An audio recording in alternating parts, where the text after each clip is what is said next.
story that I got. It's actually quite a few of them.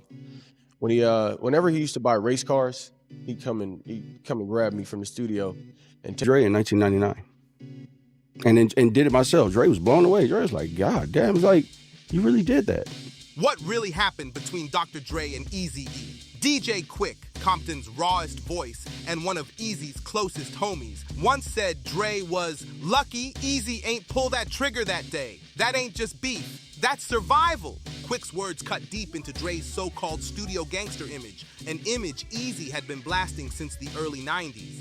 While Dre chased fame in a booth, Eazy and Quik stayed in the streets, living what Dre left behind. This ain't just drama, it's betrayal, loyalty, and the brutal truth behind West Coast legend status. This is the side of Straight Outta Compton they tried to bury. That wild quote, "Dr. Dre lucky Eazy didn't shoot him that day," came from DJ Quik in an old interview. And while no exact incidents ever been confirmed, the tension between Dre and Eazy was real heavy. This wasn't just beef, it was survival mode. Back in '91, Dre dipped out of Ruthless Records and linked up with Suge Knight to build Death Row. The Straight Outta Compton movie painted it like Dre took back control, but insiders told a darker story. Jerry Heller's memoir, Ruthless, plus accounts from Mike Klein and journalist Ben Westhoff, point to a twisted chain of events that went way deeper than folks ever saw. Suge Knight and his goons allegedly stormed Ruthless Records, bats in hand, threats flying, just to rip Dre out of his contract. Eazy-E wasn't having it. He saw Dre as more than a partner. He was like family. So when Dre turned on him, it cut deep. Jerry Heller said Eazy was crushed, straight up heartbroken. The same man who helped create NWA was now getting muscled by folks he once broke bread with. In his memoir, Heller even revealed Eazy told him, "I want to kill Suge." And get this, Heller talked him out of it, a decision he later said he regretted. That's the kind of heat DJ Quik was talking about. But Eazy didn't go full warpath. Instead, in '93, he flipped that rage into power plays, dropping music, signing new acts, and making boss moves without ever firing a shot. Eazy clapped back hard with the diss track Real Motherfucking G's, aimed straight at Dre and that brand new image he was selling. The video dragged up old pics from Dre's world-class Wreckin' Crew days, glittery suits, lip gloss, all that, and mocked the switch up to gangsta wear. Eazy wasn't just dissing, he was exposing. To him, Dre's whole persona was fake. In a Vlad TV interview, BG Knockout, one of Eazy's day ones, spilled about a wild hotel meeting where Suge allegedly tried to bully Eazy into signing over rights. Eazy didn't fold, he faked the signature and walked out. No confirmed gun moment, but trust. That tension was real. Back then, the energy around Dre was explosive. DJ Quik threw gas on the fire years later, saying on camera, "Dr. Dre lucky Eazy didn't shoot him that day." Whether he meant it or not, folks felt the weight of that line. Retaliation wasn't just a threat, it was always lurking. Quik and Eazy weren't just studio buddies. They were both Compton raised, molded by the same street codes, the same survival instincts. This wasn't just about rap, it was about real life. David Marvin Blake, aka DJ Quik, had deep ties to the Treetop Peru Bloods. His rep in the streets was locked in way before the music industry ever gave him a mic.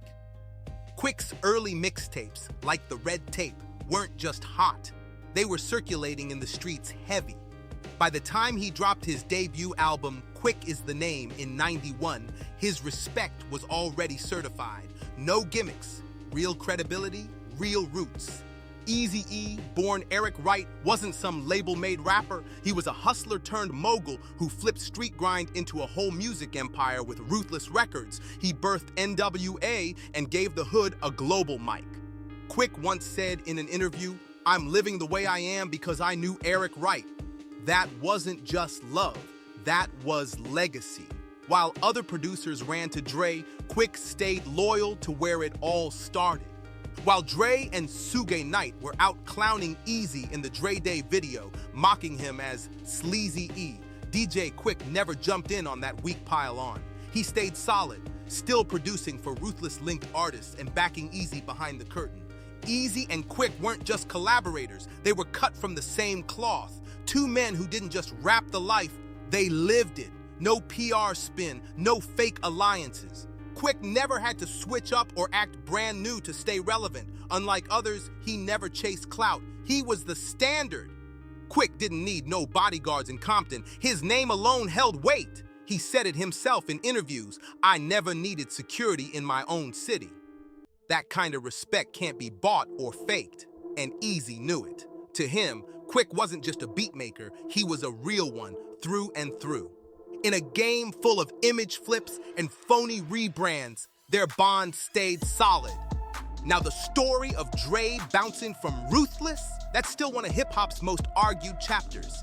Dre's team painted it like a power move, but eyewitnesses told a way grimier story. According to Jerry Heller's memoir and ex-Ruthless exec Mike Klein, Suge didn't show up with lawyers. He came with muscle and heat. The demand was straight up gangster. Release Dr. Dre and the DOC, or else. Eazy-E didn't see it coming. He knew Dre had thoughts of leaving, but not like this. The way it went down, pure intimidation. Journalist Ben Westhoff, who dug deep for LA Weekly and his book Original Gangsters, confirmed the same chilling accounts.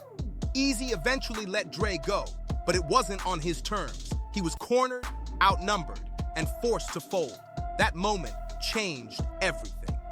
Dre linked up with Suge and laid the foundation for Death Row Records. He ditched the electro-funk vibe and rebranded himself as a gangsta icon. It sold records, but it came with serious backlash. Lil Eazy, Eazy-E's son, didn't hold back in interviews. He said Straight Outta Compton made his pops look weaker than he ever was. The film skipped over Eazy's business genius and painted him like a pawn. But let's be real, Eazy wasn't just rapping. He owned the label that built the whole movement. What folks forget is that Eazy had the power to go to war, but chose not to. In interviews before he passed, he hinted at the betrayal and threats he faced, but never aired it out in public. He let the music talk. The way Dre left, way more hostile than any Hollywood script ever showed. And inside Ruthless, it wasn't just legal drama, it cut deep. When Eazy dropped Real Motherfucking G's in '93, that was the real response. Eazy's diss wasn't just a track, it was a call out. He wasn't throwing shade, he was firing shots at what he saw as straight up fraud in Dre's new image. The lyrics tore into Dre's flip, from glitter suits and dance beats in world-class Wreckin' Crew to Death Row's gangsta frontman. Eazy brought receipts, old photos, mock bars, and raw facts to say Dre's persona was built, not earned. That studio gangster label, it stuck hard. While fans argued if Dre was legit or not, Eazy stood 10 toes down. He believed it was all a show. Dre dropped the Chronic and got love from the mainstream, but Eazy's Real Motherfucking G's stayed in the trenches with the ones who knew Dre before the makeover. DJ Quik never had to diss Dre directly. His whole lifestyle was the clapback. Born and raised in Compton, tied to real sets, and respected without ever needing a rebrand, Quik embodied what Eazy called a real G. No costume, no switch up. Even years later, on hip-hop forums and in throwback interviews, the comparisons kept popping. One Reddit user even said, Quik is who Dre wants to be. Fan take or not, it hits a nerve. Because in the streets, respect ain't marketed, it's earned every damn day. Back in the late 90s, Dr. Dre made a major move. He tried to sign legendary wordsmith Rakim to Aftermath. Fans were hyped. They thought this duo was about to drop a classic. But before the ink dried, the whole thing fell apart. Why?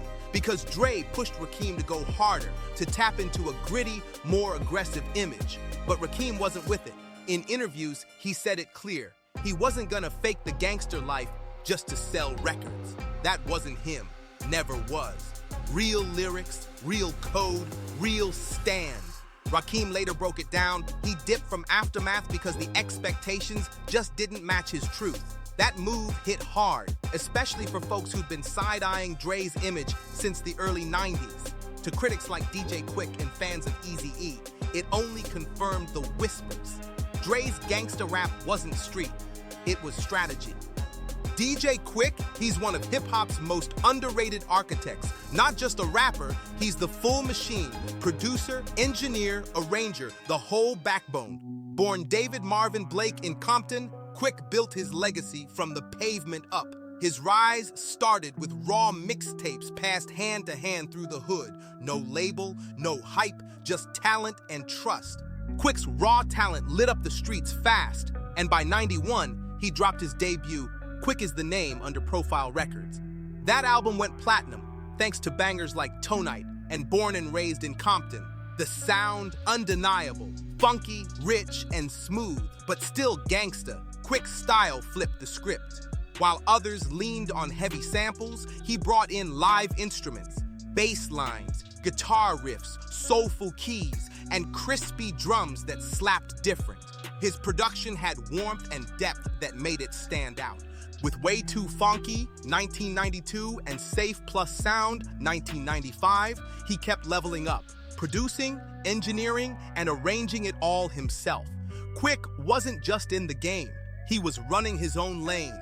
DJ Quik wasn't just rapping, he was recording, mixing, and mastering everything from the ground up. Through the 90s and into the 2000s, his fingerprints were all over West Coast hip-hop. His solo work was fire, but behind the scenes, he was the secret weapon. Quik produced Hearts of Men for Tupac on All Eyes on Me, cooked up heat on Snoop Dogg's Tha Last Meal, worked with Corrupt and AMG, and shaped that soulful West Coast bounce while G-Funk ran the game. Even into the 2000s, Quik stayed sharp.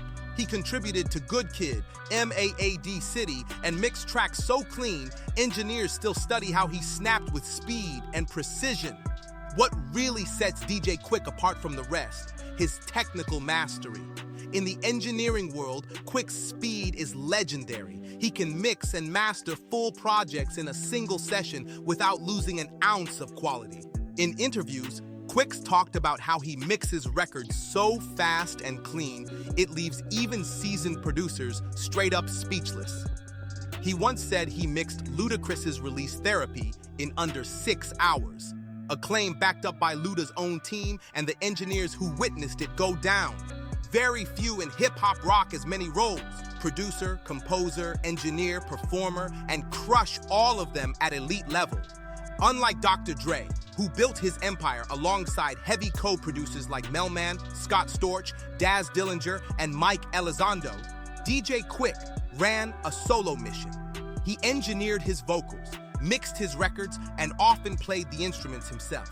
That level of control gave his music a signature feel you could always recognize. Quik didn't chase billion-dollar branding like Aftermath or Beats by Dre No Apple deals, no Interscope machine behind him. He didn't need it, because in the hip-hop world, especially on the West Coast, Quik isn't just respected, he's seen as a straight-up musical genius. The kind they study, not just stream. Legends like Snoop Dogg, Kendrick Lamar, The Game, even producers like Battle Cat and Terrace Martin have all shown DJ Quik major love, calling him a pioneer and blueprint in the game. The situation would have been worse way before that. Okay, so he showed up, they pulled guns. Behind the boards, Quik's skills made him invaluable. He mixed joints for Jay-Z, Talib Kweli, and Janet Jackson, and said he was often called in to fix what other engineers couldn't.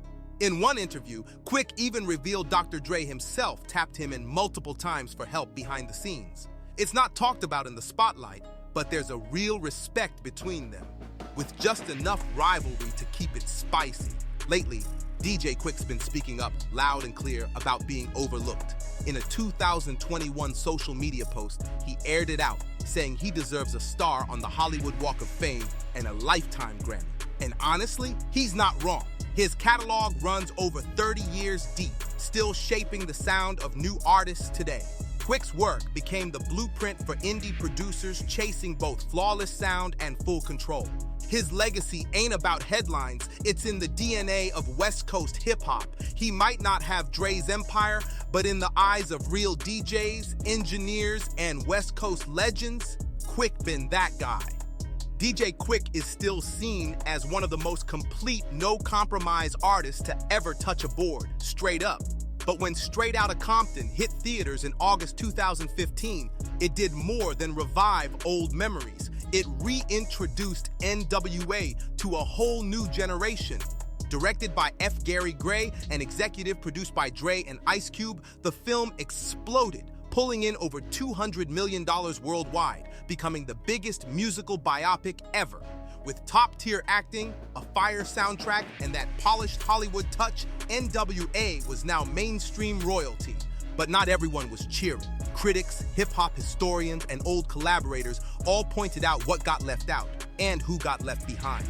The film shined bright on Dre and Cube's rise, but skipped the mess that made the story real. Industry insiders and even family members called it out, saying the narrative felt too clean, too safe, designed to protect certain brands and boost specific legacies while quietly downplaying the rest. One of the most obvious gaps, the real role Suge Knight played in Dre leaving Ruthless. The movie showed him as aggressive, but watered down the darker truth. Behind the scenes, Suge allegedly used straight-up threats and muscle, and that part got left on the cutting room floor. Insiders like BG Knockout, Lazy Bone, and former Ruthless staff all tell a grittier version of Dre's exit.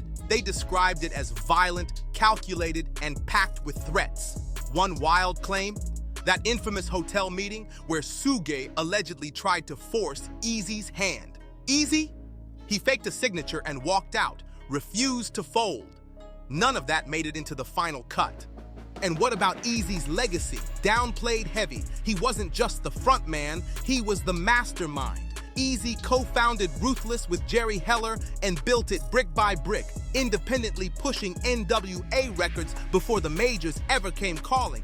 Eazy wasn't just in the game, he built the board. In Straight Outta Compton, Eazy's image got flattened, shown mostly as a tragic figure. Talented, sure, but portrayed like he got outplayed, with barely a nod to his visionary mind or boss moves. The film skipped over how Eazy discovered and developed Bone Thugs and Harmony above the law and kept Ruthless pushing way past NWA's prime. His son, Lil Eazy, later called it out in interviews, saying the film failed to show his father's leadership, sharp intellect, and how he stood tall, even while being betrayed from inside the business. He also blasted the producers for not consulting Eazy's family, who had stories that could have added real depth, not just Hollywood drama. The movie also brushed past some of the real tension inside NWA. One of the biggest snubs, MC Ren, a founding member and lyrical backbone of the group, yet he barely got screen time, even though he wrote a huge chunk of their bars during their peak. When the film dropped in 2015, Ren didn't stay quiet. He fired off a tweet that went viral. True fans know my role in the group as far as lyrics are concerned. Don't let the movie fool you. Critics like Ben Westhoff, Original Gangsters, and Jeff Weiss backed him up. Their deep dives exposed how the film tilted hard in Dre's favor and left others in the shadows. Dre and Ice Cube's version of events left out a lot of key voices, like DJ Yella, the DOC, and DJ Quik. All had deep ties to Ruthless and played major roles in the West Coast rise, but barely got a mention. Jeff Weiss, writing for LA Weekly, also called out the film for skipping over Dre's controversial past, including documented abuse allegations like the infamous assault on journalist D. Barnes.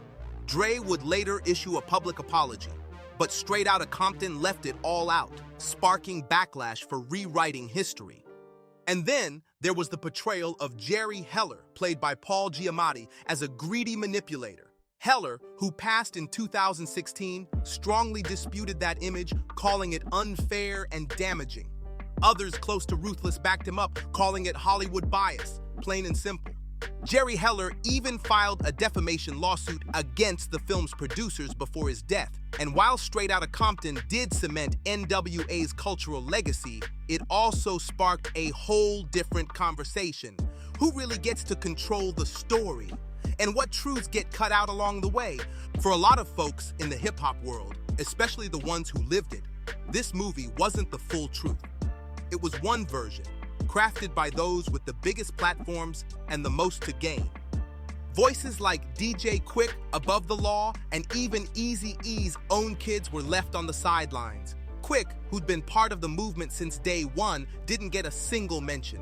DJ Quik's role as a peer producer, tech mastermind, and one of the few brave enough to challenge Dre's reign matters. You can't understand that era without him. Straight Outta Compton might have won big at the box office, but the battle for legacy, that fight still rages on through podcasts, interviews, books, and raw behind-the-scenes footage that tells the real story. Unfiltered, uncomfortable, unbought. Through it all, Quik's always spoken with deep respect for Eazy-E. In countless interviews, he's credited Eazy for giving him chances, showing him loyalty, and being one of the few real ones in an industry full of masks. Quik once said chillin' at Eazy's mansion wasn't just about music, it was brotherhood. DJ Quik never jumped in on the smear campaigns, not then, not ever. He kept honoring Eazy's name long after the world moved on, while Dr. Dre built a billion-dollar empire with Beats, Apple, and Hollywood deals. Eazy's legacy lives through the ones who really knew him. And Quik, he never had to explain where he stood. He showed it every time. Quik's respect for Eazy isn't just heard in interviews, it's felt in the silence. Real loyalty don't need lights or headlines. And for those who were really there, Eazy-E will always be the one who started it all. Don't forget to like, comment, and subscribe GOSSUP for more truth the industry won't tell you.